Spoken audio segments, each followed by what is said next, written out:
ஒரு காலத்தில் தென்னிந்தியாவில் ஒரு சிறிய ராஜ்யம் இருந்தது. அந்த ராஜ்யத்தின் மன்னன் ஆரியவேல்.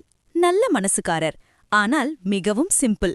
அவர் ஒரு நாள் ஒரு விசித்திரமான முடிவு எடுத்தார். நான் மன்னனாக இல்லாமல் சாதாரண மனிதராக வாழ்ந்து பார்ப்பேன் என்றார். அதற்காக அவர் வேஷம் மாற்றி கிராமத்துக்குப் போனார்.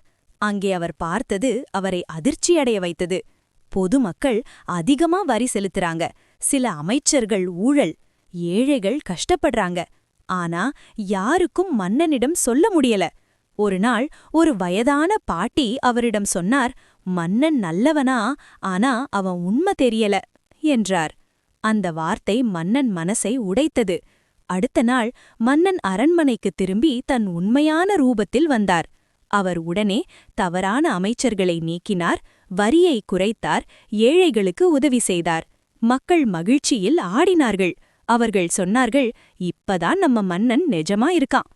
கதையின் நெறி: ஒரு தலைவன் உயரத்தில் இருப்பது முக்கியமில்லை, அவன் மக்கள் வாழ்க்கையை புரிந்து கொள்வதுதான் முக்கியம்.